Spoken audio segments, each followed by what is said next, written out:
Alors, la mesure de cette clarté nucale, c'est le nom donné à un examen qu'on pratique systématiquement pendant une grossesse. Le but, c'est de dépister les fœtus éventuellement porteurs de la trisomie 21, le mongolisme. On rappelle que cette affection est liée à la présence de 3 chromosomes 21 au lieu de 2. Regardez ici sur un cariotype, donc l'étude des chromosomes d'un bébé. À gauche, vous voyez bien ce qui est éclairé en bas, il y a 2 chromosomes 21, c'est normal, il y a des paires de chromosomes pour tous les chromosomes, hors les chromosomes sexuels. Et à droite, il y a 3 chromosomes 21, donc ça c'est un enfant qui effectivement présente une trisomie.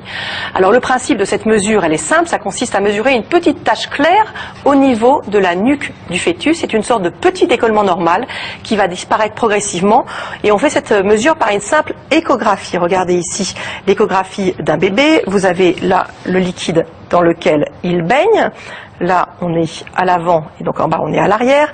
Vous reconnaissez là, la tête du bébé, ici, il y a ses fesses. Et ce que l'on mesure, c'est ça, c'est cet espace-là, qui est sous la nuque. C'est donc ça, cette clarté nucale. Si elle ne dépasse pas 3 mm d'épaisseur, tout est normal. Si elle est supérieure à 3 mm, il y a un doute, donc on tiendra compte d'autres éléments ou d'autres examens. Oui, surtout de l'âge de la maman, du terme de la grossesse au moment de cet examen.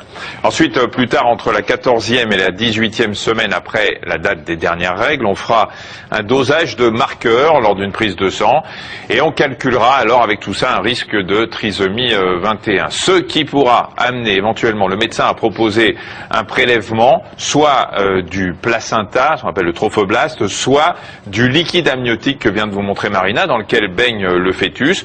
On va rechercher des cellules et on va les faire analyser à la recherche donc de cette trisomie, de ces 3 chromosomes 21.